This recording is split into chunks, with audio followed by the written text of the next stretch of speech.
Hello, you are watching Shalom World News. I'm Rory McLennan coming to you from Glasgow, Scotland. Here are the latest headlines from around the world. American citizens are being warned by the Department of Homeland Security that there is now more of a threat to some communities and organisations. They say that the election season will likely see potential acts of violence against several racial and religious groups, among other minorities. The departments say that domestic and foreign terrorist groups are encouraging attacks against specific targets, including law enforcement agencies. The agency noted a slew of violent incidents this spring, including attacks on a Christian school in Tennessee, a shopping centre in Texas, and a white nationalist plan to bomb an Ohio church.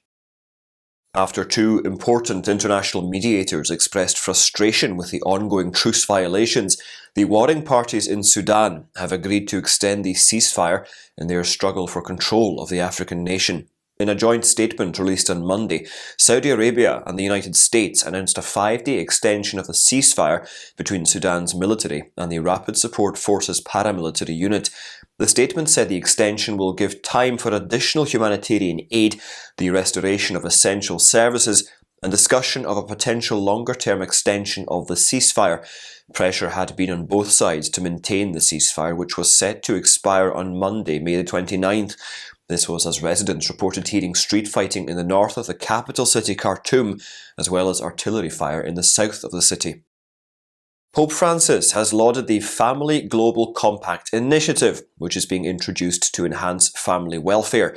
The Holy Father has called it decisive for the future of the world and that of the Church. The Family Global Compact is a project of the Dicastery for the Laity, Family and Life, as well as the Pontifical Academy for Social Sciences. The Pope praised the Compact's objectives in a message made public on Tuesday, May the 30th. The project strives to engage with family study and research institutes housed in Catholic universities all around the world, especially in light of contemporary issues facing families. The Pope urged everyone to help the family and stop its decline at the hands of uncertainty and individualism.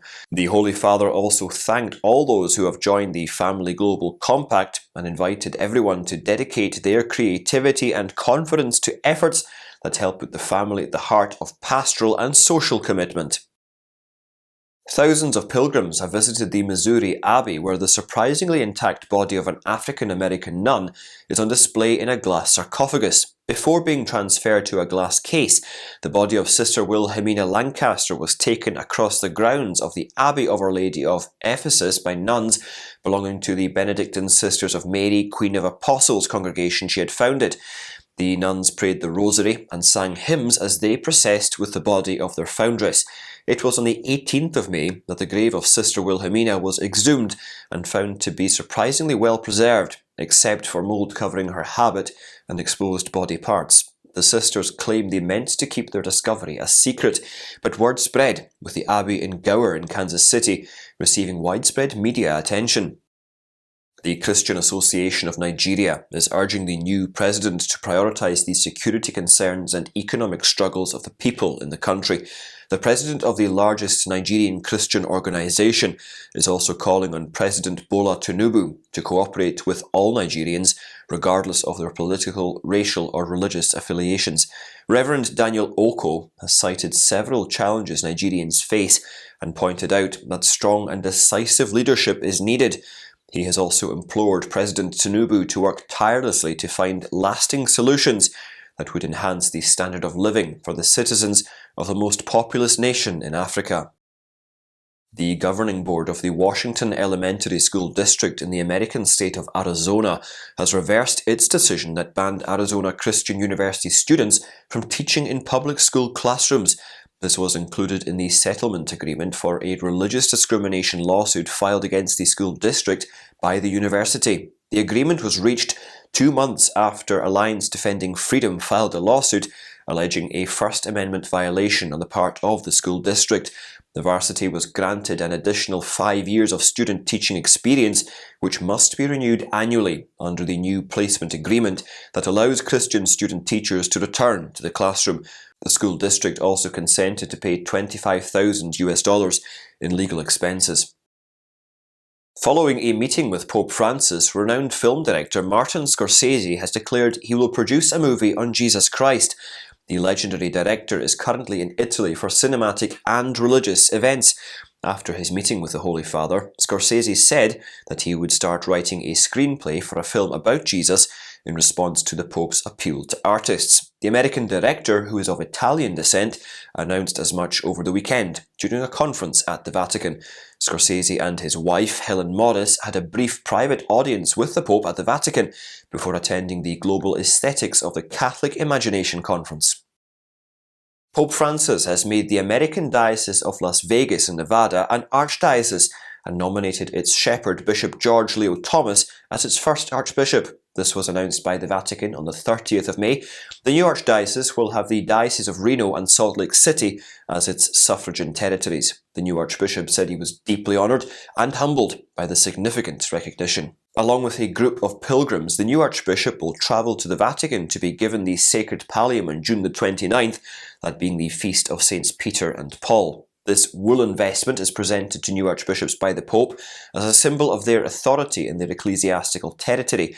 At the local level, there will also be an investiture ceremony at the Shrine of the Most Holy Redeemer in Las Vegas on the 2nd of October. During the ceremony, Apostolic Nuncio to the United States, Archbishop Christophe Pierre, will invest Archbishop Thomas with the pallium. In the Ukrainian city of Berdichev, a new facility to take care of war-affected children has been opened by the Ukrainian Greek Catholic Church. This was done with the assistance of charitable group Caritas Ukraine. The Josaphat Spiritual and Social Centre was blessed by Major Archbishop Sviatoslav Shevchuk and auxiliary bishops Yosef Milian and Andrei Kimiak. It will provide treatment to children wounded in the war and also help them psychologically. The head of the Ukrainian Greek Catholic Church, Archbishop Shevchuk, said the facility is ecumenical, as the church as a community knows no borders. He said that children are the future, and healing the wounds of children in war is a special and noble mission. France has been witnessing a spurt in attacks targeting Catholic churches and shrines in recent years. In the latest incident, a church was vandalised by a gang near the city of Toulouse. French authorities said that a gang of minors went on to damage the Saint Laurent church in Cugnot in the south of the country. The adolescents set fire to the church, inflicting much damage before the flames could be brought under control. Mayor of Cugnot, Albert Sanchez, said that apart from the damage caused by the fire, candles were knocked down, a crucifix was damaged, and sacred paintings were vandalised. The mayor condemned the violence against a particular religious community and expressed his closeness to the Catholic community. Earlier this month, a church in Lausanne, near the capital city Paris, was desecrated by vandals. They scribbled profanities on the wall, including inscriptions in Arabic. Catholic bishops of the African nation of Chad are calling for an end to violence in the country. Addressing the transitional president, the episcopate said the blood and tears of Chadians had shed enough and must stop now. The bishops are urging the government to take up the problems of the population, such as the spread of insecurity and the scarcity of essential items. They say it is difficult to accept murders and the shortage of necessities in the Central African country. They are also calling for the government to act impartially under the law if it doesn't want to be accused of using terror to govern and preserve power. Pope Francis has announced his prayer intention for the month of June. The Holy Father is asking believers to pray that the international community may commit concretely to ensure the abolition of torture. He also sought a guarantee of support for victims and their families. The Pontiff's video appeal to the entire Catholic Church came through the Pope's Global Prayer Network. The Holy Father denounced torture as a scourge, not just of the past, but also of the present. Amid growing tensions in India's northeastern state of Manipur and reports of violence, the Catholic prelates of the region have called for peace and calm. The appeal was made by the bishops of the Northeast India Regional Bishops' Conference on Sunday after an emergency meeting in Silchar. In a statement, the chairman of the conference said the bishops had been following recent tragedies with pain and anxiety. Bishop John Mulachira said the bishops were grieving with their brothers and sisters who have fallen victim to violence. He said the atmosphere continues to be tense, adding that although relief work has been initiated, they are still far from a position to cope with the situation. The bishops also said that a large number of people have been forced to leave the state of Manipur due to clashes between ethnic groups. And those are your latest headlines. Do join us again tomorrow for more.